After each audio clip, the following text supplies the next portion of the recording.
Well, look, I mean, let's be clear. When the United States, in 2025, when the United States resorts to sanctions or financial coercion, economic coercion, propaganda campaigns, and so forth against a country like South Africa, the truth is it's not acting from a position of strength. I think it's very important to remember this. These are the tactics of a declining empire that's trying to maintain control. It's not these are not the actions of a confident superpower that's trying to secure its dominance.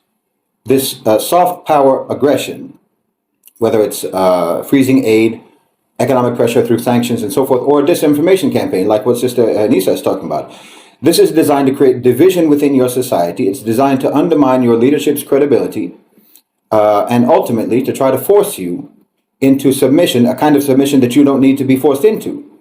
It only works if you let it. This is the reality. I think South Africa has to recognize that these measures are not a reflection of your weakness, but it's a reflection of your strategic importance. You're being targeted because you have the potential in South Africa to be a leader in Africa, to be an independent force, as has been proved with your actions at the ICJ. You can be a force against the exploitative dynamics of the global economic system. This is why Washington feels the need to try to contain you. So what should South Africa do, you ask? What should the response be? Well, economic self-sufficiency has to be a priority. You have to reduce your dependence on American trade. You have to reduce your dependence on the American banking institutions, Western financial systems, and so on. You need to deepen your ties with alternative partners, like, of course, obviously BRICS is an obvious avenue for that. But beyond that, you have to explore stronger relationships across the global South and within African regional alliances, as well as obviously with Asia and the Middle Eastern countries, the GCC and so on, countries that share your interest in independence from Western hegemony. Second, and I think this is very important, you should call America's bluff. If they cut aid, then just restructure your economy to function without it. Like Nisa said, it's not that important what they're giving. If they impose sanctions, then leverage that as an opportunity to develop internal industries. If they weaponize trade, okay, diversify your markets. There's no law that says that South Africa must remain in an economic relationship with America where it's always on the receiving end of coercion. You don't have to do that. And third, I would say you need to turn their soft power aggression into your strength. Expose their hypocrisy. Expose the hypocrisy. Take their own language of human rights and democracy and fairness and so forth, and use it to highlight their own violations. The violations of the UN Charter, like Sister said. Challenge their whole narrative on all international forums, like at the UN. Align with other nations that have suffered similar treatment at the hands of the United States, whether it's Venezuela or Iran or Russia or China, and on and on and on. There's no limit. There's no end of the countries that have suffered. The U.S. does not have the ability to actually control South Africa unless South Africa allows itself to be controlled. Their economic threats only have power if you remain within the structures that make you vulnerable to those threats. You know, if you step outside of that system, then suddenly all of their weapons of coercion lose their impact. You understand? So the answer is to resist, to reform, and to realign. The era of blindly submitting to American pressure is over, in my opinion. South Africa has the power, in fact, to chart its own course. It has the will, or it has the ability. The question is whether or not it has the will to do so. But I think that there's a lot you can do. And I think that you should take a position of what you could call strategic indifference to what America is doing. Because like I said, you have to bear in mind that these actions that they're taking actually reflect an empire that is in decline and that is in retreat. So don't take their threat so seriously, because the truth of the matter is, anyway, in my opinion, they are withholding aid because they can't afford it. They're coming up with a reason. They're coming up with their own rationale. They're coming up with their own justification that serves their domestic. I mean, think about what he's saying. On the one hand, he's saying that the land is being expropriated unjustly, but rather than saying that we want those, supposedly, according to their narrative, rather than saying we want those white farmers to keep their land and so forth, he's saying, come to America. In other words, you don't care about them having the land. It's not even about them. You're saying go ahead and leave South Africa, which just makes it easier to take their land according to the narrative that you are propagating. So you're not actually interested in trying to keep so-called white farmers on their land. That's not, by your own narrative, it's contradictory when you're also saying that they can come to the United States as refugees. You understand? There's a contradiction in their own narrative, which means that what you're really opposed to is South Africa determining themselves what to do with their own land for the benefit of their own people. What you're objecting to is their exercising of their sovereignty. But in fact, like I said, and like what Sister Nisa was talking about, the amount of money that you are depriving South Africa of is not sufficient to actually cause them to capitulate. There's no reason whatsoever that South Africa should take this threat seriously, because it's a hollow threat. South Africa is not the only country that they're freezing aid. They're freezing aid all over the world. They're freezing all foreign aid. Even they're putting their own CIA on the chopping block.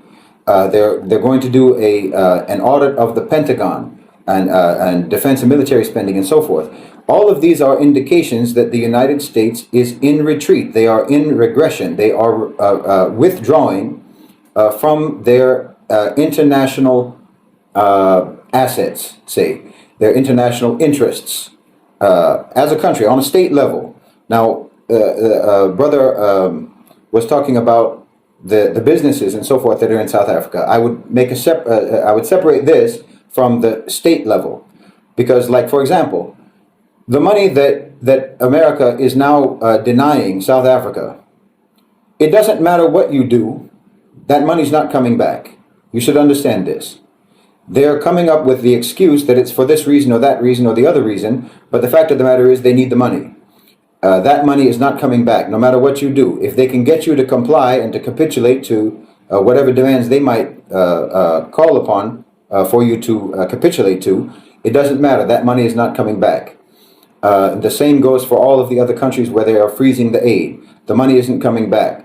They're coming with an excuse. They're coming with a reason to try to make themselves look like it's not just because they're broke, but it's because they're broke. And they're trying to start fights with all of these countries that they're withdrawing from to make it look like those countries are in the wrong, when actually they just can't admit the fact that they can't maintain their empire anymore.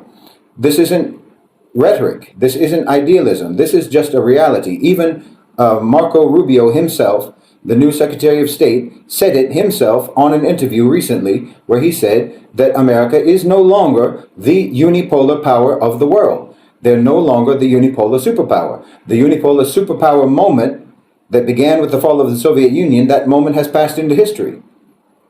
The translation of that is America is a regional power. America is now a regional power. And we are in, as he said himself, the Secretary of State of the United States of America said himself, that we are now in a multipolar world. A multipolar world means that you have the country being, the planet is being divided up into spheres of influence. Spheres of influence that are created around regional hegemons. Regional hegemons, not a single unipolar superpower. Regional superpowers, like, for example, South Africa, like, for example, Nigeria, like, for example, all of the BRICS nations, Russia, China, the GCC, Turkey, Egypt to a certain extent, and obviously the United States. And the United States is primarily interested in the northern, the global north. They're interested in the Western Hemisphere. This is why they're turning their sights on Europe. This is why they're turning their sights against their own previous allies. They're not as interested in maintaining their, as a state now. Remember, I'm making a difference between the state and the private sector. The private sector is a different issue. But on the state level, they're not interested in maintaining this empire globally anymore, because they simply cannot do it. And because of the private sector power, which is now a-national. Private sector power is a-national. I won't say multinational, because it simply doesn't belong to any nation. It floats above borders.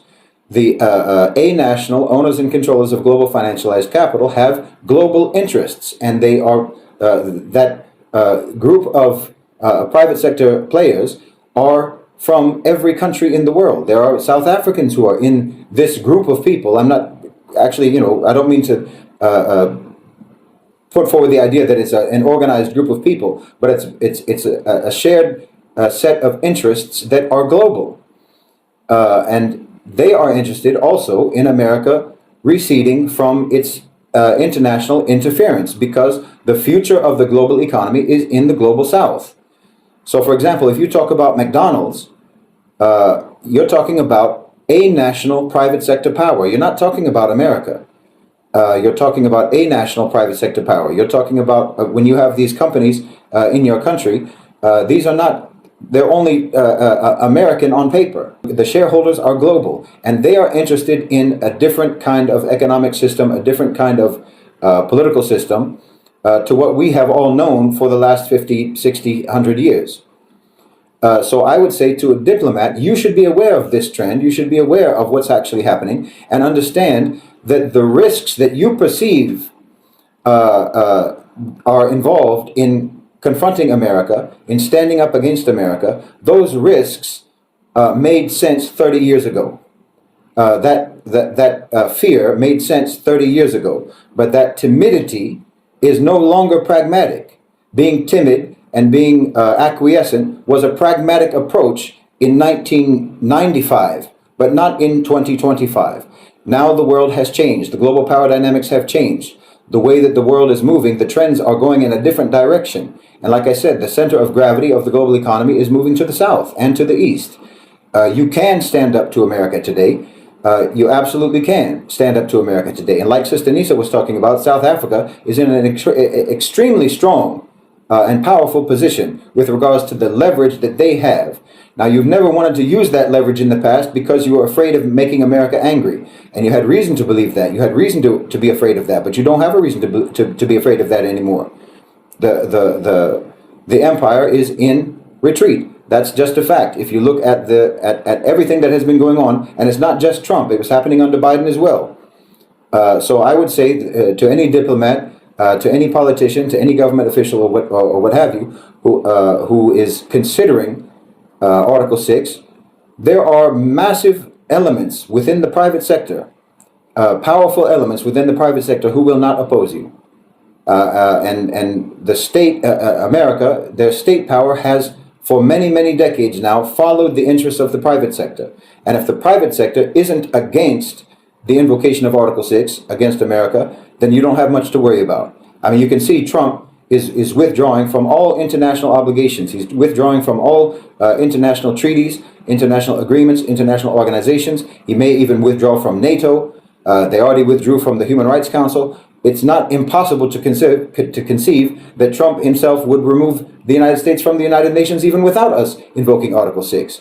But in my opinion, the only reason that he wouldn't, and I'm sorry I'm going on so long, but the only reason that they don't want to be removed from the United Nations is exactly because of the power shift, and that the global south is now coming into a position where we can reclaim control or take control. Since we never had control, we can't say reclaim, but we can take control of the United Nations and actually have it work properly. And they don't want it to work properly because they know, as I said before, that they are eligible for prosecution under international law.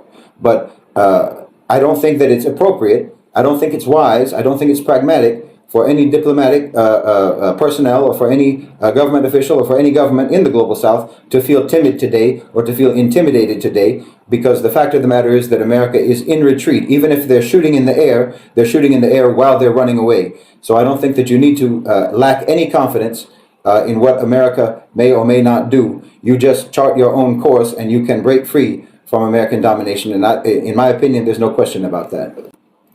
Everyone should get out of their mind any pessimism. You should get out of your mind any hopelessness. You should get out of your mind any concept that this isn't something that can be done. That international justice and international global justice and the international institutions of justice cannot function properly. It's not true. We can claim these institutions. There can be equality before the law. There can be a rules-based order in which the rules are being followed by everyone, not being dictated by one and obeyed by everyone else.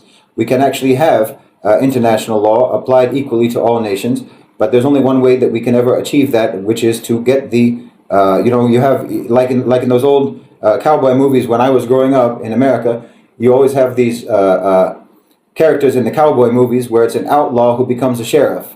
of a town. And he's still an outlaw, but he's got a tin badge. That's what America has done with their Security Council position at the United Nations. It's an outlaw with a sheriff's badge. And the Article 6 campaign is going to knock the sheriff's badge off of his chest and hold him accountable like everyone else. And there's no reason why that can't be done. And if you believe that it can't be done, then this is a symptom of psychological colonization in your mind that has made you have an inflated idea about America's power and America's importance. And I want you to understand that that power and importance never was what you thought it was, but even whatever importance and whatever power that they used to have, they don't have to the same degree now as they did then. So there's no reason whatsoever that this can't be done. And if you have pessimism, if you believe that it can't be done, then that's every reason that you should support it, so that you can help to heal yourself from that doubt and from that psychological colonization, and be part of the change that can actually bring real justice, international law to the world, as we all need. So thank you so much. And I thank you, brother, for hosting us on this platform. And I want to thank all of the team, mashallah, for everything that they had to say. And thank the audience for joining us today. Jazakallah khair.